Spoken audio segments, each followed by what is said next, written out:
بسم اللہ الرحمن الرحیم۔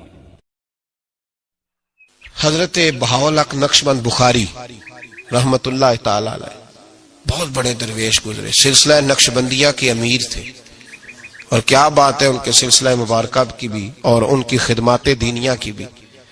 آپ فرماتے ہیں کہ میرے دل میں تڑپ پیدا ہوئی کہ میں کسی شیخ کی نوکری کروں، خواہش پیدا ہوئی تو میں نے حضرت امیر کلال کا تذکرہ سنا۔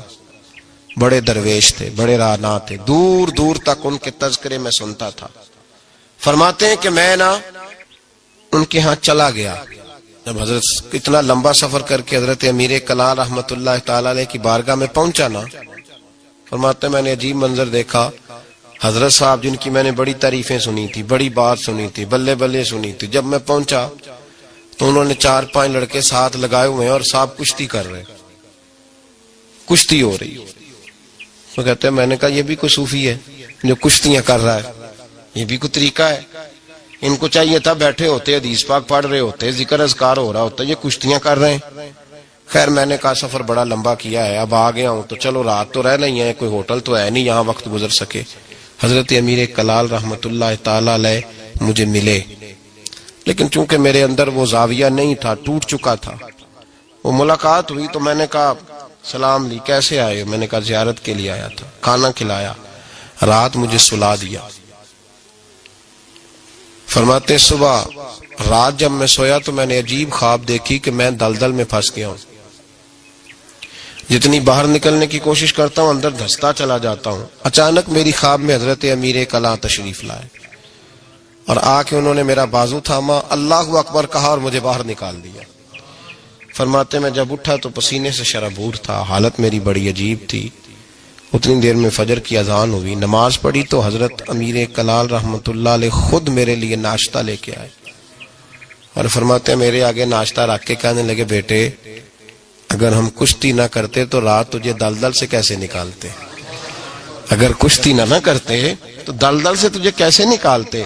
پھر فرمانے لگے یہ کشتی میں لوگوں کو اپنا پہلوان ثابت کرنے کے لیے نہیں کر رہا، مجھے پتا چلا ہے کہ کافر اس علاقے پہ حملہ کرنے والے ہیں، ہم بھی جہاد کی تیاریاں کر رہے ہیں۔ تو یہ جہاد کی تیاریوں کے لیے کام ہو رہا تھا، تو نے پوچھ تو لینا تھا بات کیا ہے، تو نے تھوڑا پوچھ تو لینا تھا، تو تھوڑا سا تفصیلات میں چلا جاتا، کسی سے پوچھ لیتا۔ لیکن نا کبھی کبھی میں محبوب کے وہ فرمان دیکھتا ہوں تو دل میں رکھل اٹھتا ہے۔ جب محبوب نے کہا تھا تیری نظر بھی دائیں بائیں نہیں اٹھنی چاہیے، نظریں جھکا کے رکھنا، جھکا کے، کانوں سے وہ سننا بس جس کی تجھے ضرورت ہے، اور زبان سے محتاط جملے بولنا۔ جب نظر بری چیز دیکھے گی نہیں، کان سنیں گے نہیں تو دل میں وسوسے آئیں گے ہی نہیں۔ ہمیں تو پہلے دن سے شریعت نے محتاط رہنے کا حکم دیا۔ میرے عزیز دوستو، سلسلہ طریقت کے عزیزوں، میری آپ سے یہ گزارش ہے، سمجھ لیں ایک نئے سرے سے دوبارہ سبق شروع کر رہا ہوں آپ کے۔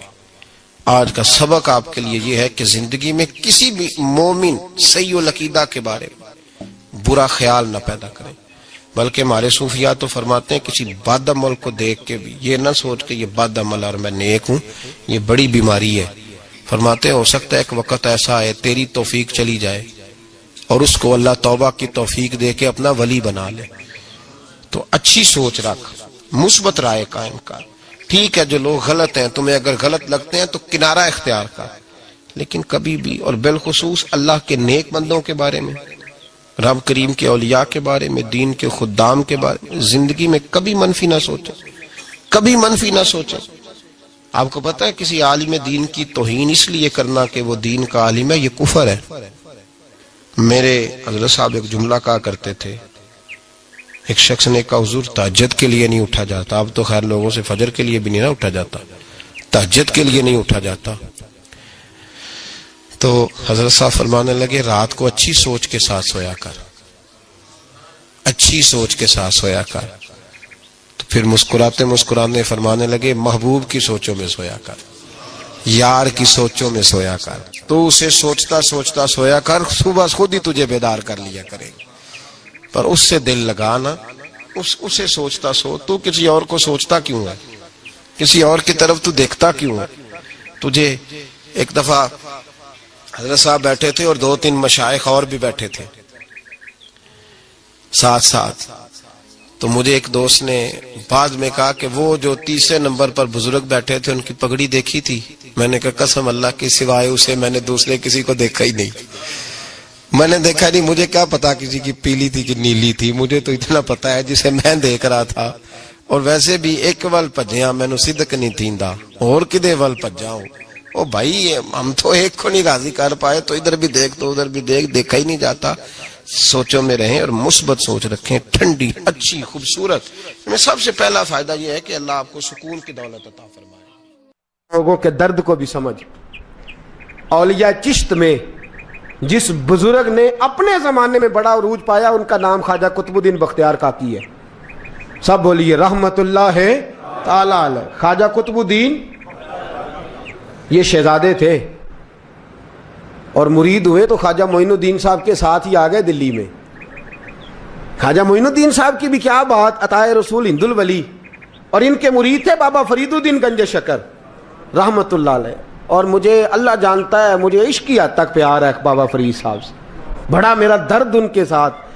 اور میں جتنا اس صوفی کو پڑھتا ہوں کم ہی لوگوں کو میں نے پڑھا ہے. حضرت بابا فرید کے پیر اور خواجہ معین الدین صاحب کے خلیفہ کیا نام ہے؟ خواجہ قطب الدین. مکتب میں پڑھنے گئے نا پہلے دن، 4 سال کی عمر تھی تو قاری صاحب نے الف با تا سا پڑھایا تو انہوں نے 15 سپارے قرآن پاک کے سنا دیے. تو کہنے لگے بیٹا تجھے کیسے آئے؟ کہنے لگے میری اماں 15 سپاروں کی حافظ ہے، وہ سارا دن قرآن پڑھتی رہتی تھی، مجھے سن سن کے یاد ہو گیا ہے. یہ بالا نگالا یاد ہو سکدیاں نے تو قرآن پاک بھی یاد. اللہ خیر کرے، شرط یہ ہے کہ ہم گھر میں قرآن پڑھیں، بچوں کو سن سن کے بھی یاد ہو ہی جاتا ہے. خواجہ قطب الدین اتنا عروج پایا اس شیخ کامل نے کہ وقت کا بادشاہ بھی مرید ہو گیا. سلطان شمس الدین التمش مرید تھا، دلی کا بادشاہ بھی مرید تھا. اجمیر کا بادشاہ خواجہ معین الدین صاحب کا مرید نہیں ہوا، نہ پاک پتن کا بادشاہ بابا فرید کا مرید ہوا. لیکن خواجہ قطب صاحب کو اللہ نے یہ عظمت بھی دی، یہ شان ہے نا. اگرچہ صدقہ سارا خواجہ معین الدین کے قدموں کا ہی تھا، لیکن دلی کا بادشاہ مرید ہوا. اور اتنا اعلیٰ مرید ہوا کہ جب خواجہ قطب الدین صاحب کا وصال ہوا تو 3 شرطیں لگائی تھی. فرمایا میرا جنازہ وہ پڑھائے، جب سے توبہ کیا پھر اس کا سینے بد حرام کے لیے نہ کھلا ہو، اور جب سے توبہ کیا پھر لقمہ حرام اس کے گلے سے نہ گزرا ہو، اور جب سے توبہ کیا پھر کبھی نماز تہجد بھی قضا. بڑے بڑے صوفی میری طرح کے گردن جھکا کے کھڑے ہو گئے. 7ویں صف سے دلی کا بادشاہ نکل آیا، کہنے لگا پیرا ساری زندگی میں نے پردہ داری سے عبادت کی تھی، تو جاتی دفعہ مجھے بے نقاب کر گیا ہے. اتنا بڑا انہوں نے شخص تھا. اور حال یہ تھا، لوگ کہتے ہیں کہ فلانا آدمی امیر آدمی ہے تو حضرت صاحب کا تعلق پیر صاحب کا تعلق زیادہ ہے، تو اس کی عمارت نہ دیکھ، کبھی کبھی اس کی پرہیزگاری بھی دیکھ، اس کی خدمت گزاری بھی دیکھ. خواجہ قطب الدین صاحب پہ بھی الزام لگتے رہے. ایک الزام یہ بھی لگا کہ قریب چلے گئے. ہوا کیا، جب بادشاہ مرید ہوا تو کہنے لگا حضرت جی میں نے بادشاہی نہیں کرنی، میں نے اب خانقاہ میں رہنا ہے. تو فرمایا بیٹا تو چھوڑ دے گا تو کوئی ظالم بیٹھ جائے گا. تو حضور پھر کیا حکم ہے؟ فرمانے لگے تو نے کرنی ہے. تو کہا حضور آپ وہ کہاں ہوتے ہیں، میں کہاں ہوتا ہوں، دل ہی نہیں لگتا. تو آپ فرمانے لگے میں ڈیرا اٹھا کے تیرے قریب لے آتا ہوں. خواجہ صاحب 1 کلومیٹر کے فاصلے پر ڈیرا اٹھا کے لے آئے. فرمانے لگے میں تیری تربیت کرتا رہوں گا، تو مخلوق کا بھلا کرتے رہنا. صلی اللہ علیہ، تو حضور کی امت کا اللہ اکبر. وہ قریب اس وقت بھی لوگوں نے بڑی باتیں کی کہ دیکھو جی بادشاہ تھا نا تو پیر صاحب ہی نیڑے آ گئے. لوگ دیکھتے نہیں کہ اصل بات کیا ہے. خیر وقت گزر گیا، بادشاہی مرید ہو گیا تو پھر دلی سارے میں اسلام، اتنا عدل انصاف. ہندوؤں کو بات پسند نہ آئی، انہوں نے کچھ مسلمان خرید لیے. سلطان شمس الدین التمش بیٹھا ہے دربار میں، جاگ رہے ہیں نا آپ لوگ سب، کہیے صلی اللہ علیہ. بڑی غور سے سننے والی بات. ایک دن سلطان شمس الدین تمش دربار میں بیٹھا ہے، قاضی عدالت بھی بیٹھے ہیں، مقدمات سنے جا رہے ہیں. باہر سے رونے کی آواز آنے لگی، چیخنے چلانے کی. بی بی بیان کر رہی، کیا ہو گیا کیا ہو گیا. وہ ٹال لگے ہوتے تھے بادشاہوں کے، وہ بجنے لگے، زور ہونے لگا. بادشاہ نے کہا اس فریادی کو جلدی بلاؤ. वो अंदर औरत आई तो चीख चीख के रो रो के उसने अपने कपड़े फाड़ फाड़ के, बुरा हाल, 2 महीने का बच्चा। लोग उसकी आहोजारी पर उसकी तरह मुतवज्जह, बीबी क्या हुआ, पानी पिलाओ बिठाओ, ये क्या हो गया? कहने लगी लुट गई, इज्जत बर्बाद हो गई, तबाह कर दी गई। मैं क्या हुआ? कहने लगी बादशाह एक शख्स मेरा गैर शरई खामन बना, फिर मुझे हमल हुआ, फिर मेरी गोद में ये बच्चा है 2 महीने का। अब गई हूं तो वो कहता है कि मेरा तो तेरे से तल्लक ही कोई नहीं। बादशाह कहने लगे ये सुल्तान शमसुद्दीन तमश की जगह है और मैंने रसूलुल्लाह सल्लल्लाहु अलैहि वसल्लम के दीन के मुताबिक हुकूमत उस्तवार की है। कौन है जो तेरे साथ? अभी गर्दन ना काट दूंगा, बात कर, कौन है? कहने लगी तू कुछ भी नहीं करेगा, कोई कुछ नहीं कर सकता। लोग कलमे छोड़ के बैठ गए, तवज्जो उधर हो गई। प्रोपेगेंडे बड़ा असर करते हैं मुआशरे पे, रंग ऐसा अजीब है, अंदाज ऐसा अजीब है। फरमाया बात तो कर। उस औरत की आवाज गूंजी तो हालात ही खराब हो गए। कहने लगी बादशाह हौसला पैदा कर सुनने का तू बात कर।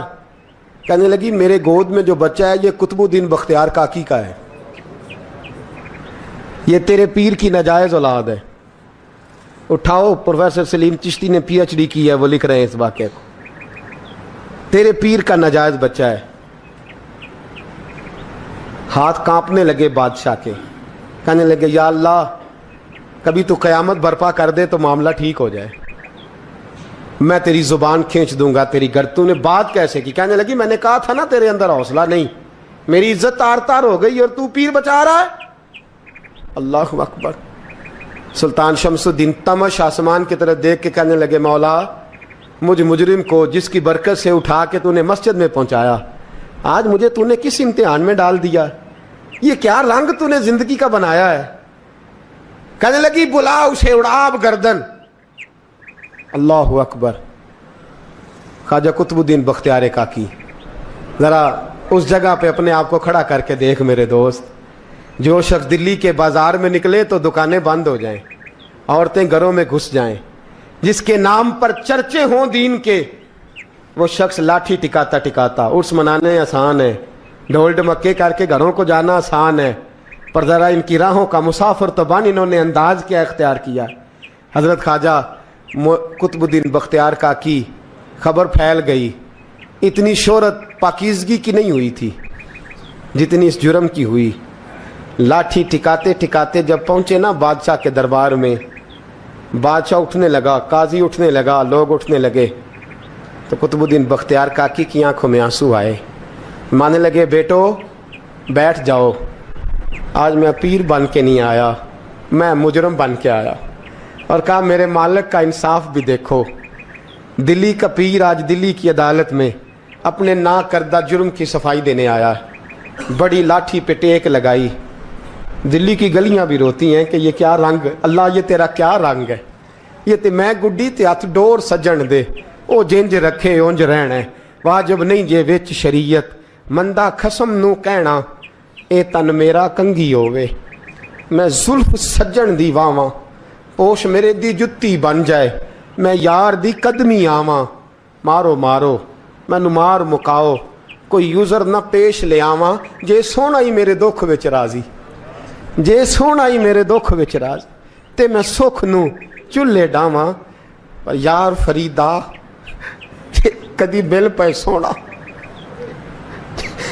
यार फरीदा जे कदी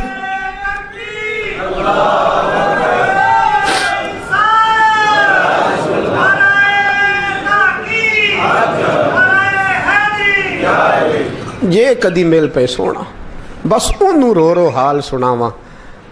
टेक लगाई है। कहने लगी बीबी बोल दे गवाही। कहने लगी बीबी रब जानता है, रब का रसूल जानता है, पर मैं तुझे नहीं जानता, तू कौन है? कहने लगी अच्छा वो लोगों को भेज के तहज्जुद के बहाने पिछले दरवाजे मुझे अंदर बुलाना, रब तेरा भूल जाना। फिर रोने लगी, फिर मकर करने लगी। मुझे बताइए ऐसा कोई मुकदमा हो तो लोग क्या कहते हैं? यकदम हालात बदलते हैं कि नहीं बदलते? दिल्ली का माहौल ही बदल गया, सारा रंग ही बदल गया। वो औरत तो हिंदू थी, उसने तो झूठ मूठ के कलमे भी पढ़ रखे हैं। अल्लाह अकबर। ख्वाजा साहब पूछते हैं गवाह है कोई तेरे पास? तो 4 कलमा पढ़ने वाले खड़े हो गए। अल्लाह करे कलमा पढ़ने वाले बिका ना करें, आमीन तो कहें। तो खड़े होके कहने लगे हाँ हमने आते भी देखा है, जाते भी देखा है। ख्वाजा कुतुबुद्दीन साहब ने नज़र उस्मान की तरफ उठाई, कहने लगे अच्छा जो तेरी मर्जी, मैं गुड्डी ते हथ डोर सज्जन दे, वो जिंज रखे उंज रहना है, वाजिब नहीं विच शरीयत मंदा खसम नू कहना। कहने लगे सुल्तान यार एक रात की मोहलत नहीं दे देता। मैं सवेरे सुल्तान भी रो पड़ा कि पीर साहब मैं नौकर और मैं मोलते हैं, अच्छा हुजूर जैसे मर्जी। बाहर निकले, खादम कहने लगा हुजूर सवारी पे बैठ जाएं। वो मानने लगे नहीं यार आज पैदल जाना है। इस दिल्ली के चौंकों ने मुझे बड़ी सलामियाँ दी है, ज़रा मैं देखूँ तो सही दिल्ली के बाज़ार मेरी रसवाई पे क्या कहते हैं, मुझे ज़रा ये पत्थर भी खाने दे, इनका जायका भी। पैदल गए, दुनिया सो गई तो दिल्ली के बादशाह ने अजमेर की तरफ मुँह किया। ख्वाजा मोइनुद्दीन हयात थे। बेखबर हो जो गुलामों से वो आका क्या है, बेखबर हो जो गुलामों से वो मुँह किया। कहने लगे मोइनुद्दीन मैं कोई लवारस तो नहीं ना, मैं कोई लवारस हूँ कि यहाँ जो मेरे साथ मर्जी हो जाए। तेरी मजबूरियाँ दुरुस्त मगर तेरा वादा था साथ देने का वक्त आया है। मैं कोई लवारस नहीं कि अब तू अजमेर में बैठा रहे और मैं दुख सारा अकेले बर्दाश्त करूं। बुढ़ापे का मुझे भी पता है, कमज़ोरी का मुझे भी पता है, ज़ोफ़ का मुझे भी पता है, पर तत्ती थोड़े थकड़े खानदड़ियाँ, मैं भी तो तेरे नाम तो मुफ्त भी खानदड़ियाँ। मुझे भी तो पता है ना मनम गुलाम ने अली हैदरीयम कादरीयम तमज़े अहमद रज़ा खामी जन्म। मैंने भी तो अपना नाम नहीं ना जपा, तेरा ही जपा है सारी ज़िंदगी। ये लफ्ज़ कहे, कहते मैं रोया, आँख लगी तो हज़रत ख्वाजा मोइनुद्दीन साहब ख्वाब में मिले। कहने लगे कुतुबुद्दीन मेरा इंतज़ार करना, मैं पहुँच रहा हूँ, मेरा इंतज़ार करना, मेरा इंतज़ार। क्या कहा मियाँ साहब ने, कहते हैं माली दा कम पानी देना, फल कच्चे होण या पक्के, ये पीर मुरीद दे सिर ते ही रहिंदा है, झूठे होण या सच्चे। मैं आया फिक्र ना करना। हजरत सवेरे उठे, फिर गए अदालत, फिर कहा ना भाई प्रोटोकॉल, मुजरमों का प्रोटोकॉल नहीं होता, मैं अकेला जाऊंगा। जिसके आगे पीछे नारे होते तने तनहा। 2-4 मिनट ज़्यादा ले लूँ आज आप हजरात। कहते मैं पहुंचा अदालत और जाके जब कहा ना कि हाँ जी हुजूर बताइए, गवाह भी खिलाफ है, मुकदमे बोलें, तो कहने लगे मुझे मेरे शेख ने हुक्म दिया है कि मेरा इंतज़ार करना। फिर वो जो बातें करने वाले थे कहने लगे जी कौन गया था अजमेर, कौन आया है वहाँ से, हमें रूहानी बातें ना बताई जाएं। यहाँ से तो एक दिन में पहुँचा नहीं जा सकता, ट्रेन भी 36 घंटे लेती है दिल्ली से जाने में। तो कहा यह कैसे हो सकता है, कोई रात को रात आपको खबर हो गई, आप केस को लंबा ना करें, बादशाह मुरीद है, लगता है कि ये रातों रात भगा देगा पीर को। इतनी बातें ख्वाजा साहब ने सुनी। जब बेगुनाह आदमी को ये बातें सुननी पड़ती हैं फिर दिल बड़ा टूटता है, फिर बड़ी तकलीफ होती है। हजरत कहने लगे यारो तुम्हारी मर्जी। शमसुद्दीन तमश की आवाज़ गूंजी, फरमाया जैसे इन्होंने कहा है वैसे किया जाएगा। 3 दिन के लिए अदालत बर्खास्त कर दी जाती है। चेम गोइयाँ होने लगी, फबतियाँ कसी जाने लगी। तीसरे दिन शाम का वादा था, चौथे दिन अदालत जाना था। कुतुबुद्दीन बख्तियार काकी के पास लोग आके अफसोस करते तो आप बोलते नहीं, यहाँ तो लोग सफाइयाँ देते बोलते नहीं। फरमाते यार मैं गुड्डी ते हथ डोर सजन दे, वो जिंज रखे मैं उंज ही रहना है, जैसे उसकी मर्जी वैसे। जड़ियाँ गुड्डियाँ आप ही उड्डियाँ हो ना चढ़न उचाइयाँ, ਉਹੀ गुड्डियाँ उच्चियाँ उड्डियाँ जड़ियाँ साइयाँ आप चढ़ाइयाँ। फरमाया ठीक है जैसे वो रखे मैं राज़ी हूँ। अल्लाह अकबर। तीसरे दिन की मगरब का वादा था। जब मगरब का सूरज डूब गया ना, बड़े काफले अजमेर से आए पर मोइनुद्दीन ना आया। वादा किया था यार ने आऊँगा दिन ढले। वो ख्वाजा गुलाम फरीद साहब रहमतुल्लाह ताला अलैह फरमाया करते थे ना, कौवा खाने लगा आंखें तो कहने लगे कागा ए तन सारा ही खाइयो, मेरा चुन चुन खाइयो मास, मेरे 2 नैन ना खाइयो, मैनू पिया मिलन दी आस। ने कहा सारा खा जा, आंखें छोड़ दे। उसने कहा था मैं आऊँगा, इंतज़ार लंबा हो गया है पर मेरी उम्मीद तो नहीं ना टूटी। मगरब की अजान हुई तो लोग कहने लगे लो जी अब बस हो गई। ख्वाजा कुतुबुद्दीन साहब ने अल्लाहु अकबर कह के मगरब की जमात जब मैदान में खड़ी की तो अपनी भी चीख निकल गई, आए ही नहीं। लेकिन जब नमाज का सलाम फेरा तो ख्वाजा मोइनुद्दीन साहब की 2 रकतें अभी बाकी थी। ख्वाजा साहब पीछे नमाज पढ़ रहे हैं, सलाम फेरा और नमाज के बाद जब उठे ना तो ख्वाजा साहब के सीने के सीना लगा। तो कहा हज़रत जी मैं शहजादा था, आपने कहा था खुश्क रोटी खाना तो मैंने खुश्क ही खाई है, आपने कहा था फाके करना तो मैंने किए हैं, आपने कहा वतन वापस नहीं जाना तो मैं नहीं गया। हुजूर इस इम्तिहान का आपने बताया ही नहीं था, ये मुझे बता जाते अब इस सफ़ेद दाढ़ी से मैं जवाब देता फिरूं। ख्वाजा मोइनुद्दीन साहब ने झटका, पीछे हट, तू ज्यादा इज्जत वाला है कि यूसुफ ज्यादा इज्जत वाला था? तू ज्यादा मकाम वाला है कि आयशा ज्यादा मकाम वाली थी? चुप कर, ये कुछ सूफिया का तरीका है, चुप कर। अर्ज की हुजूर गलती हो गई, मैं पहले नहीं रोया, तू मिला है तो रोया हो, मैं पहले नहीं तड़पा, मैंने शिकवा नहीं, तू मिला है, अपना ही को मिले तो दुख याद आते हैं ना। फरमा चुप कर, जा सुल्तान से कह दे सवेरे नमाज के बाद अदालत लगा दे। सवेरे जब अदालत लगी ना तो ख्वाजा मोइनुद्दीन साहब बाजू पकड़ा ख्वाजा कुतुब साहब का, निकले तो देखा लाइनें लगी हैं, मजमा लगा है, आंखों में आंसू आ गए। कहा हुजूर आप क्यों रोते हैं? फरमाया मेरा दिल था लोग मेरे कुतुब की शान देखने आए, ये कितने बदबख्त हैं, मेरे कुतुब की रुसवाई देखने आए, कितने नालायक हैं, रुसवाई देखने इतने आए हैं, शान देखने आते ही नहीं। अल्लाहु अकबर। जब मैदान लगा ख्वाजा साहब पहुंचे, औरत को कहने लगी अल्लाह से डर जा, वक्त थोड़ा है, तू मर जाएगी। कहने लगी मुझे दास्ताने ना सुनाए। काजी साहब से कहने लगे काजी साहब आप हकीकत हाल से आगाह हैं, ख्याल करें। कहने लगे ख्वाजा साहब दलीलें ना दें, गवाह लाएं, वाज ना करें। ख्वाजा साहब रहमतुल्लाह अलैह कहने लगे गवाहों को बुलाओ। गवाह आए तो ख्वाजा मोइनुद्दीन साहब ने नजर, तुम हो मेरे कुतुब पर, मेरे कुतुब के जुर्म के गवाह। उनकी जुबानें कांपने लगी, हाथ कांपने लगे, मैं बोलते क्यों नहीं? जब उनकी नजरें झुकी तो बादशाह कहने लगा अगर अब तुमने गवाही ना दी तो तुम्हें मैं मुजरम बना के 80-80 कोड़े मारूंगा। कहने लगा जी देखा है, जी देखा है हमने तहज्जुद के वक्त। जब सब गवाहियां पूरी हो गई, औरत भी तड़प रही है, रो रही है, 2 महीने का बच्चा गोद में है।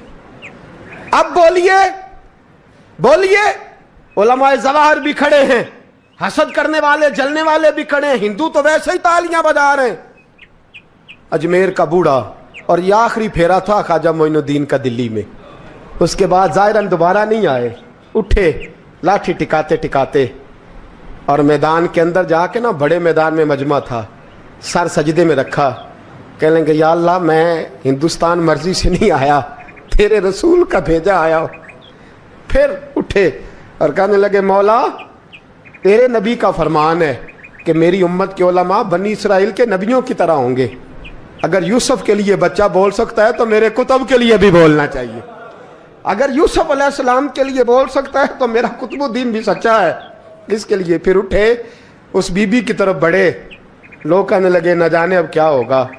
जब अजमेर के बादशाह ने, अताए रसूल ने, हिंदुल वली ने, इमामुल औलिया ने कपड़ा खींचा और कहने लगे वो बच्चे तू तो जानता है ना तेरा बाप कौन है, 2 महीने का बच्चा। जब नाना बोला तो बीबी कहने लगी अब क्या कर रहे हो, बच्चे भी कभी बोले हैं? तो मैं बीबी चुप कर, इन्नल्लाह अला कुल्ले शैइन कदीर, मैं कमजोर रब का मानने वाला नहीं, कुदरतों वाले रब का मानने वाला हूं, वो चाहे तो बच्चे भी बोलते हैं। कुरान कहता है हजरत ईसा बोले थे इन्नी अब्दुल्लाह आतानी अल किताब, मरियम भी तो वली अल्लाह थी, वो नबी तो नहीं थी। अगर वली अल्लाह बनी इसराइल का हो बच्चा बोल सकता है, तो अगर वली अल्लाह मोहम्मद अरबी की उम्मत का हो तो बच्चा फिर भी बोल सकता है। यूं कपड़ा हटाया, बच्चा बोल। 2 महीने का बच्चा मां की गोद में उठ के बैठ गया और बच्चा बोल के कहने लगा अस्सलामु अलैकुम या वलीउल्लाह। जब ये लफ्ज अदा किए तो नारे लगने लगे, लोग रोने लगे, बीबी बेहोश होके गिरी, फरमाने लगे मुझे सलाम ना कर, मेरे कुतुब की बात बता। कहने लगा कसम है अल्लाह की इज्जत की, वो सामने मजमे जो सरदार बैठा है वो मेरा बाप है, कुतुबुद्दीन तो बेगुनाह है, कुतुबुद्दीन तो बेगुनाह है, मेरा बाप तो वो बैठा है, ये काली भी साजिश में शरीक है, کئی مسلمان خریدے گئے, یہ گواہ خریدے گئے. جب گواہی ہو گئی بچہ یہ لفظ کہہ کے اللہ اکبر کہتا ہوا پھر چپ کر گیا. خواجہ قطب الدین صاحب کا بازو پکڑا, خواجہ معین الدین صاحب نے مجمع سے باہر نکلے. لوگ کہنے لگے حضور آپ کچھ بولتے نہیں. فرمانے لگے جس نے بولنا تھا وہ بول چکا ہے, جس نے بولنا تھا وہ جو جادو وہ جو سر چڑھ کے بولے. فرمایا تم نے افواہوں پہ نظر رکھی اور میں نے اللہ کی قدرت پہ نظر رکھی. تم نے اس کے کردار کو جھنجھوڑا اور میں نے اس کے کردار کو تعمیر کیا. حضرت سلطان شمس الدین تمش بھی پیچھے دوڑے, کہا حضور کہاں لے جا رہے ہو؟ اور میں کتب میرا ہے, میں جمائر ساتھ لے کے جا رہا ہوں. اب میں نے اپنا بچہ تمہارے سپرد, اب میرے پاس رہے گا. تم نے ستایا میری اولاد کو, اب یہ میرے پاس رہے گا, میں نے نہیں تمہیں دینا. لوگ راہیں بچھا کے نظریں بچھا کے بیٹھ گئے, پاؤں میں گر گئے. کہنے لگے حضور ہمارے لیے نہیں, رسول اللہ کے دین کے لیے, ہمارے لیے نہیں, تعمیر شریعت کے لیے, ادائے سنت کے لیے چھوڑ جائیے. خواجہ صاحب کہنے لگے قطب الدین جا, تجھے چھوڑ کے جاتا ہوں, اب قیامت تک کوئی تیری رسوائی کی جرت نہیں کر سکے گا. عزیز یاد رکھ, نہ افواہوں پہ لگا کریں, نہ کسی برادری, کسی قوم, کسی شخص کے بارے میں ایسی باتیں. یہاں تو لوگ گھڑ گھڑ کے چیزیں لاتے, گھڑ گھڑ کے چیزیں لاتے ہیں, اور جن کی ہیں ان کے پاس بڑے دلائل ہیں اپنی صفائی پیش کرنے.